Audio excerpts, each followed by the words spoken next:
তো অর্ডার ফর্ডার করলে বাঁধে, লোককে বলা হয়, লোক কোনো কেয়ার করে না, ওনার কাজ উনি করে যায়। কালকের অর্ডার কে? আজকের কখন এই দুর্ঘটনা ঘটলো? 12:45-এ ঘটেছে এই ঘটনাটা। ওর বাড়িতেই বোমা বাঁধা? হ্যাঁ, ওর বাড়িতে একদম। তারপরে কি হলো?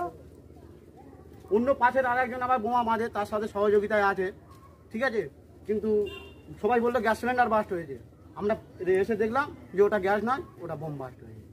মানে বারুদের গ্যাস, এমনি আমরা দেখলেই ধরে নেবো ওখানে বারুদের গ্যাস ছুটছে। কজন আহত হয়েছে? 2 জন। আমরা এখন আমরা শুনছি 3 জন। কালাম সে কি পালিয়ে গেছে? না না, তার তো ক্ষতি হয়েছে। সে কি পালিয়ে গেছে? না না, পালাইনি, ডাক্তারখানায় নিয়ে গেছে, এখন নেই বাড়িতে। আপনারা পুলিশ প্রশাসনকে জানিয়েছিলেন এর আগে? হ্যাঁ হ্যাঁ হ্যাঁ, বোমা বাঁধা হয়? হ্যাঁ হ্যাঁ, যতবার হয়েছে ততবার জানানো হয়েছে। মানে বোম বাঁধে এটা জানিয়েছিলেন? হ্যাঁ একদম।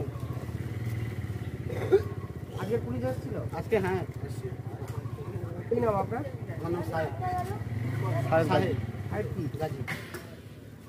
কালাম থেকে বাড়িটা কোন গ্রামে? থানার বাড়ি শেখপাড়া।